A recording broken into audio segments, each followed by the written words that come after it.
돌격 앞으로, 뜨거운 불구덩 속으로 거침없이 전진, 무거운 벽돌 쌓기도 순식간에 뚝딱, 청소, 빨래, 설거지까지 1시간 만에 석세스. 사람인 듯 사람 아닌, 사람 같은 이것의 정체는 바로 사람의 일을 대신 해내는 로봇입니다. 우리의 생활 속 깊숙한 곳까지 들어와 다양한 형태로 우리에게 편리함을 가져다주는 로봇. 그렇다면 대체 로봇이란 무엇이며 어떻게 움직이는 걸까요? 그리고 어떤 모습으로 우리에게 도움을 주고 있는 걸까요? 로봇의 개념은 물론 로봇의 기본적인 원리부터 활용 사례까지, 지금부터 우리의 일상생활 속 로봇의 모습을 속속들이 파헤쳐보는 시간을 가져보도록 하겠습니다.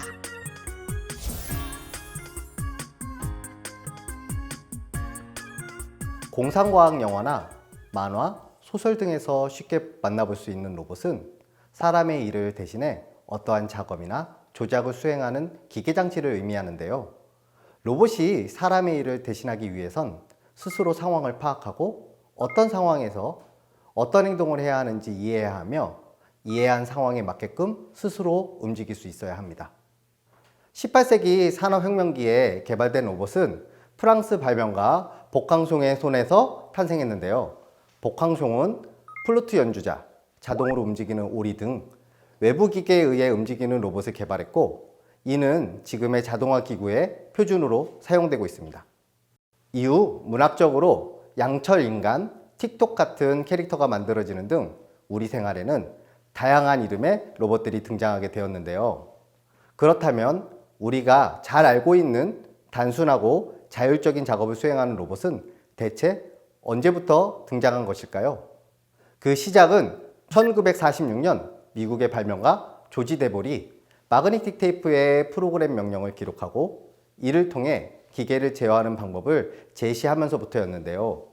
1948년엔 그레이 월터가 빛에 반응하고 빛을 따라 움직이는 거북 로봇을 개발했고, 1954년에는 산업용 로봇이 고안되었죠.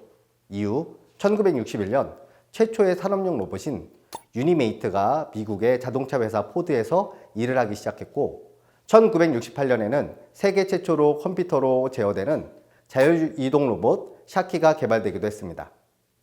그러나 이렇게 개발된 로봇이 인간에게 긍정적인 영향만을 미친 것은 아니었습니다. 산업용 로봇이 사람의 일을 대신하게 되면서 인간은 소외감을 느끼게 되었고, 기계에 대한 두려움과 더불어 로봇이 사람을 해칠 수 있다는 상상을 하는 등 로봇에 대한 부정적인 인식을 갖게 되었는데요. 그로 인해 로봇의 윤리적 문제가 대두되기 시작했고, 이에 미국의 공상작가 아이작 아시모프는 아이로봇이란 책을 통해 로봇과 인간의 관계 정립을 위한 로봇의 3원칙을 발표하게 됩니다. 아이작 아시모프가 발표한 로봇의 3원칙 중 제1원칙은 로봇은 인간에게 어떠한 위해를 끼쳐서는 안 되며 위험에 처해 있는 인간을 방관해서도 안 된다는 것입니다. 제2원칙은 로봇은 인간의 명령에 반드시 복종해야만 하지만 이러한 명령이 제1원칙에 어긋나는 경우 예외로 한다는 것입니다. 마지막으로 제3원칙은 로봇은 자기 자신을 보호해야 하지만 제1원칙과 제2원칙에 어긋나는 경우 예외로 한다는 것이었는데요. 아이작 아시모프가 발표한 로봇 3원칙은 현재 로봇을 개발하거나 로봇을 사용하고자 하는 사람들이 로봇 윤리 지표로 사용하고 있습니다.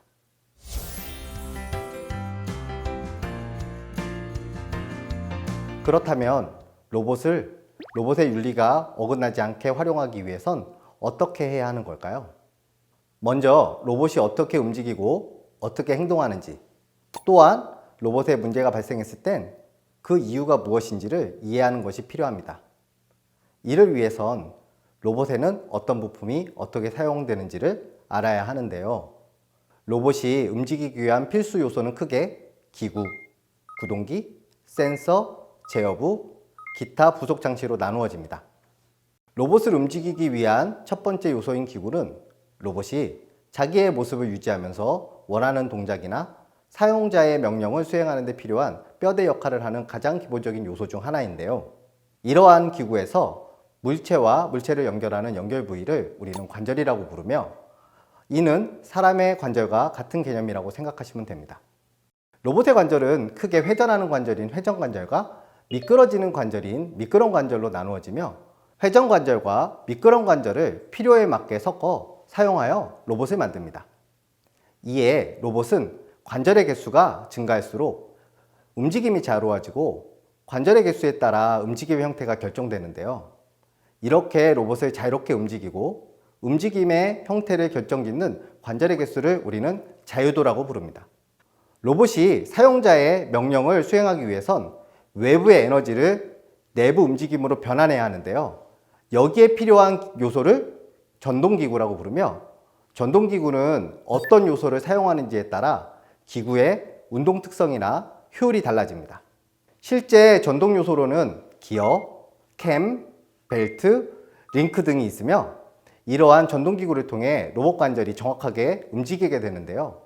그러다 보니 기구에서 가장 고장이 잦고 문제가 되는 부분 역시 바로 이 전동기구라고 하네요. 다음으로는 로봇을 움직이기 위한 두 번째 요소인 구동기에 대해서 알아볼 텐데요. 흔히 액추에이터라고 불리는 구동기는 외부에서 공급해주는 전기, 공압, 유압 에너지를 이용하여 기구가 움직일 수 있도록 하는 장치입니다. 쉽게 생각해 로봇의 팔과 다리, 바퀴 등에 부착된 모터를 떠올리면 되는데요. 구동기는 로봇을 자동으로 움직이게 만드는데 필요한 필수 요소이기 때문에 이 구동기를 자유제대로 제어할 수 있어야만 로봇이 원하는 작업을 문제없이 수행할 수 있게 됩니다. 다음으로 로봇을 움직이기 위한 세 번째 요소인 센서에 대해서 알아보도록 하겠습니다. 먼저 센서는 온도, 압력, 습도, 움직임 등 여러 가지 물리, 화학적인 상황을 검출하거나 판별하고 계측하는 기능을 갖고 있는 소재입니다. 쉽게 말해 우리 주변의 환경이나 상황을 정확하게 이해하기 위해서 물리화학적 정보를 컴퓨터가 이해할 수 있도록 정기적으로 바꿔주는 것을 말합니다. 그렇다면 센서가 로봇을 움직이는데 중요한 요소인 이유는 무엇일까요? 그건 바로 센서는 로봇이 자신 스스로 움직일 수 있도록 자신과 주변 상황을 파악하는데 반드시 필요한 요소이기 때문입니다. 만약 스스로 잘 움직이는 로봇이 주변의 상태나 로봇 자체의 상태를 파악하는 등 로봇 자신과 주변의 환경을 제대로 이해하지 못한다면 어떻게 될까요? 이 경우 로봇은 누군가가 지시한 명령에 대응하여 움직이기만 할 뿐 상황에 맞게 무언가를 할 수 없게 될 것입니다. 따라서 로봇이 스스로 움직이게끔 하기 위해선 센서의 역할이 무엇보다 중요하다고 할 수 있는 거죠. 마지막으로 로봇을 움직이기 위한 필수 요소, 제어부에 대해서도 알아봐야겠죠? 로봇이 원하는 동작을 정확하게 수행하기 위해선 기본적으로 동력을 통해 원하는 움직임을 구현해내는 구동기가 있어야 하며 로봇 자신이 주변 환경의 상황을 정확하게 파악하고 이해하며 어떠한 행동을 해야 할지 파악하는 센서가 있어야 합니다. 하지만 무엇보다 중요한 건 센서의 정보를 이해하고 구동기에 적절한 움직임에 명령을 주기 위한 제어부가 있어야 한다는 것이죠. 제어부는 크게 로봇의 전체적인 움직임과 사용자의 명령 등을 이해하고 어떻게 행동할지 판단하는 상위 제어기와 센서의 정보를 받거나 구동기에 적절한 명령을 수행하는 하위 제어기로 나누어지는데요.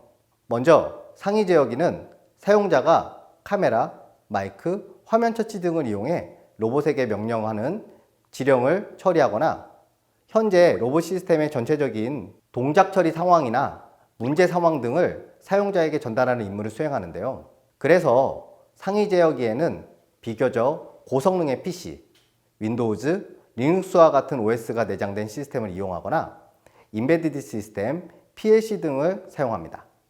로봇 제어부는 마이크로 프로세서라고 불리우는 소형 컴퓨터를 이용해 로봇을 제어하는데요. 로봇을 제어한다는 말은 센서를 통해 로봇의 상태를 인식하고 구동부를 동작시켜 로봇이 안정적으로 원하는 동작을 수행할 수 있도록 하는 것을 의미합니다. 이를 위해선 로봇이 잘 동작할 수 있도록 사람의 두뇌에 해당하는 컴퓨터가 필요한데요. 사람과 달리 로봇은 구동부를 장착시키거나 센서 데이터를 처리할 때마다 각각의 정보를 처리해야 하기 때문에 실제로 많은 컴퓨터가 필요하다는 사실 참고하시면 좋을 것 같습니다.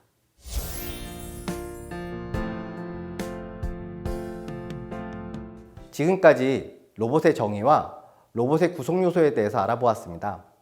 앞서 설명한 내용들을 통해 로봇의 기본적인 원리를 충분히 이해했다면 지금부터는 우리 생활 속 깊이 파고드는 로봇의 모습이 어떤 모습인지 그 종류와 특징에 대해 알아보는 시간을 가져보도록 하겠습니다.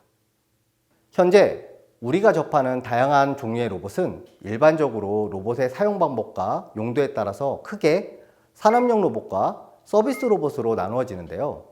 먼저 산업용 로봇이란 제조업이나 물류, 농업, 축산 등의 분야에 사용되는 로봇으로 산업혁명 이후 자동화 장비와 함께 꾸준히 발전하고 있는 분야 중 하나입니다.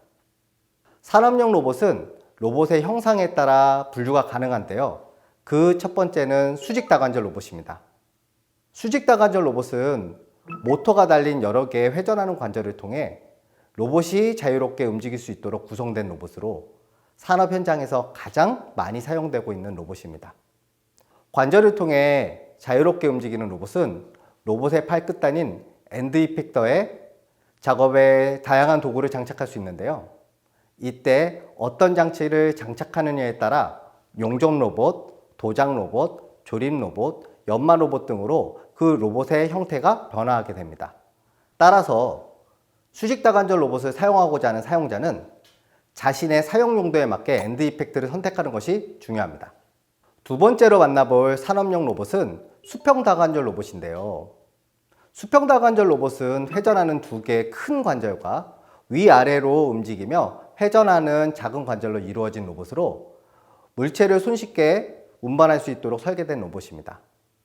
다음으로 소개시켜드릴 산업용 로봇은 병렬형 로봇입니다. 병렬형 로봇은 수직 수평 다관절 로봇에 비해 여러 개의 팔이 여러 각도로 붙어 있고 로봇 팔끝이 서로 연결되어 움직이게끔 되어 있는 특징을 가지고 있습니다. 병렬형 로봇 중 가장 많이 판매되고 있는 로봇의 종류를 본떠 델타 로봇이라고 불리기도 합니다. 마지막으로 만나볼 산업용 로봇은 직교 로봇인데요.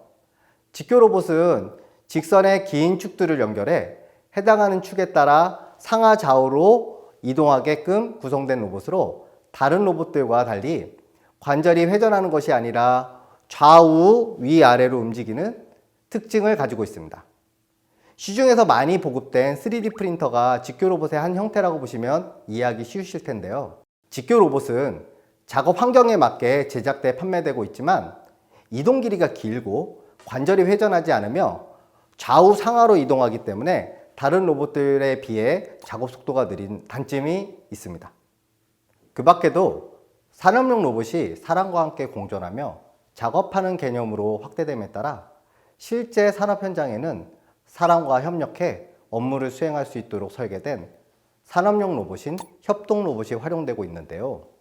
협동 로봇은 위험한 환경에서 작업을 하는 사람을 대신해서 제품을 만드는 기계에 원료를 투입하고 완제품을 꺼내는 머신 텐딩 공정이나 단순 작업이 반복되는 조립 공정, 그리고 고품질의 용접이 필요한 용접 공정 등에 사용되고 있습니다. 이번에는 우리 생활에서 사용되고 있는 또 하나의 로봇, 서비스 로봇에 대해서 알아보도록 할 텐데요. 그 전에 서비스 로봇은 어떤 특징을 가졌는지 먼저 알아봐야겠죠. 서비스 로봇은 산업용 로봇과 달리 모양과 형태가 일정하지 않습니다. 그 이유는 로봇 작업 공정이 유사한 경우가 많아서 로봇의 단가나 생산성을 고려해 로봇의 형태가 표준화되어 있는 산업 현장과는 달리 로봇을 사용하는 환경에 따라 로봇의 형태를 표준화하기 어려워 작업 현장에 적합한 로봇 모양으로 맞추었기 때문인데요. 그렇다면 비산업용 로봇인 서비스 로봇은 로봇의 적용 사례에 따라 어떻게 분류가 되고 있을까요? 서비스 로봇은 그 분류를 세부적으로 나누었을 때 크게 전문 서비스용 로봇과 개인 서비스용 로봇으로 나뉩니다. 먼저 전문 서비스용 로봇은 사업시설 관리용 로봇과 안전 및 극한 작업용 로봇, 의료용 로봇, 건설용 로봇, 군사용 로봇과 농업, 어업용 로봇 등으로 나뉘며 개인 서비스용 로봇은 가사용 로봇과 개인 건강관리용 로봇, 개인 여가, 오락, 취미 및 감성 교감 로봇, 그리고 교육용 로봇으로 분류됩니다. 먼저 전문 서비스용 로봇 중 하나인 사업시설 관리용 로봇입니다. 사업시설 관리용 로봇은 사업시설 내 청소나 안내를 목적으로 만들어진 로봇을 말하는데요. 코로나19 이전에는 청결의 필요성을 크게 느끼지 못해 많이 사용되고 있진 않았지만 코로나19 이후 공장과 상점들이 문을 닫기 시작하면서 산업적 수요가 크게 증가하고 있는 로봇 분야 중 하나입니다. 다음으로 안전 및 극한 작업용 로봇을 만나볼 건데요. 안전 및 극한 작업용 로봇은 사람을 대신하거나 사람을 도와 작업 환경이나 사람이 도달하기 어려운 상황에 대응할 수 있도록 개발된 로봇입니다. 안전 및 극한 작업용 로봇의 종류로는 화재 및 재난 대응을 할 수 있는 소방 로봇과 해양, 우주공간 및 원자력 시설용 로봇, 그리고 근력 중강 웨어러블 로봇 등이 있습니다. 세 번째로 만나볼 서비스 로봇은 의료용 로봇입니다. 의료용 로봇은 우리 사회가 고령화 사회로 접어듦에 따라 생명 연장과 질병 치료 등 양질의 의료 서비스를 제공하기 위해 지속적으로 개발되고 있는 분야 중 하나인데요. 의료용 로봇의 종류로는 사람을 대신해 수술을 하거나 수술을 보조해주는 수술 로봇과 의사들의 수술을 도와줄 수 있는 수술 시뮬레이터, 그리고 노인이나 장애인 등의 재활치료 및 일상을 돕는 재활 로봇, 그 밖에 진단 로봇, 간호 로봇, 원격 진료 로봇 등이 있습니다. 우리 사회가 고령화 사회로 접어들면서 전문 서비스용 로봇은 의료 분야를 넘어 건설 현장까지 확대되고 있는데요. 그 주인공은 건설 인력을 대체하고 건설 자동화를 위해 개발된 건설용 로봇입니다. 건설용 로봇은 조적식 구조물을 자동으로 시공하는 현장 시공 로봇과 로봇암을 이용해 주택을 조립하는 조립식 건설 로봇, 굴삭기, 도저, 그레이더, 진동 롤러 등 건설 장비를 로봇화한 자율주행 건설 장비와 중곡 검측을 수행하는 로봇, 현장 작업자의 피로를 줄여줄 수 있는 웨어러블 로봇 등이 다양하게 사용되고 있습니다. 마지막으로 전문 서비스 로봇 중 하나인 군사용 로봇에 대해서 알아볼까요? 군사용 로봇은 인간을 대신하거나 보조하면서 군사작전을 수행하는 로봇입니다. 비정규전으로 벌어지고 있는 테러와의 전쟁으로 인해 많은 희생자가 발생하면서 이를 대응할 수 있는 육상, 해상, 공중 로봇이 개발되고 있는데요. 이렇게 개발된 군사용 로봇은 최근 우크라이나 전쟁 등에서 전투용 무인 드론 등으로 활용되고 있습니다. 그 밖에도 코로나19의 영향으로 사람과의 접촉을 최소화하면서 물건을 배송하고 전달해주는 서비스 로봇인 물류 로봇에 대한 관심이 높아지고 있는데요. 물류 로봇은 지게차를 대신해 무거운 물건을 이송해주거나 호텔, 사무실, 병원 등의 실내에서 문서나 물건을 이송하기도 하며 택배 물품을 비대면으로 배달해주거나 사람을 대신해 음식을 서빙하는 등 형태가 다양해지고 있습니다. 전문 서비스 로봇에 대해 모두 알아봤으니 이번에는 개인 서비스 로봇에 대해서 알아볼까요? 먼저 만나볼 개인 서비스 로봇은 가사지원 로봇입니다. 가사지원 로봇이란 가정 내에서 인간과 함께 생활하면서 설거지, 빨래, 청소, 조리, 정리정돈, 심부름 등의 가사를 지원해주는 서비스 로봇으로 청소 로봇과 가정용 경비 로봇 등이 개발되고 판매되고 있습니다. 가사지원 로봇은 우리 일상생활에 가장 깊숙이 적용할 수 있는 분야이며 향후 로봇 기술이 발달함에 따라 집사 로봇과 같은 고도의 기술이 적용된 로봇이 출현할 것으로 예상되는 분야 중 하나입니다. 마지막으로 만나볼 개인 서비스용 로봇은 감성 교감 로봇입니다. 감성 교감 로봇은 인간과 함께 지내며 사람의 감정을 읽고 그에 맞춰 사람과 상호작용할 수 있도록 만들어진 로봇으로 일명 소셜 로봇이라고 불리기도 하는데요. 향후 로봇 기술이 발달함에 따라 가정용 로봇은 기존의 청소 등을 돕는 가사 도우미로서의 역할뿐만 아니라 집안에 있는 사람의 마음을 읽고 서로 소통할 수 있는 로봇으로 발전할 가능성이 높아 크게 주목받고 있는 분야 중 하나입니다.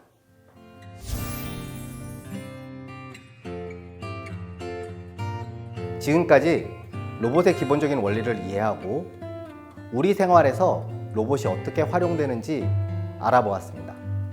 저와 함께한 이 시간이 다가올 로봇 시대에 함께 살아갈 여러분에게 큰 힘이 되어주길 바라면서 저는 여기서 이만 인사드리도록 하겠습니다.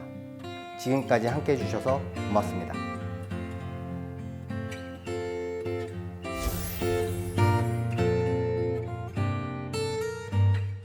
로봇은 사람의 일을 대신해 작업이나 조작을 수행하는 기계장치입니다.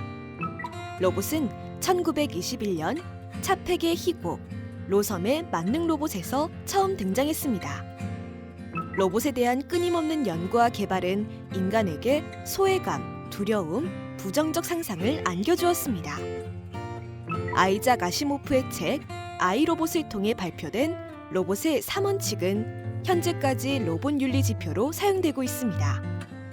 로봇을 구동하는 데 필요한 요소는 기구부, 구동기, 센서, 제어부, 기타 부속 장치로 나뉩니다. 기구부는 물체와 물체를 연결하는 부위로 사람의 관절과 같은 역할을 합니다. 로봇의 관절을 다르게 배치해 로봇 모양을 선택할 수 있습니다. 로봇은 사용자의 명령을 수행하기 위해 전동기구를 이용해 관절을 정확하게 움직입니다. 구동기는 외부에서 공급되는 에너지를 기구가 움직일 수 있도록 변환해주는 장치로 대표적인 구동기의 종류로는 모터가 있습니다. 로봇에 사용되는 모터는 정밀한 움직임이 가능해야 하기 때문에 서브모터를 사용합니다. 센서는 주변 환경이나 상황에 대한 물리, 화학적 정보를 컴퓨터가 이해할 수 있는 전기 신호로 바꿔주는 것입니다. 센서 정보를 이해하고 구동기에 적절한 움직임 명령을 주기 위해선 제어부가 반드시 필요합니다.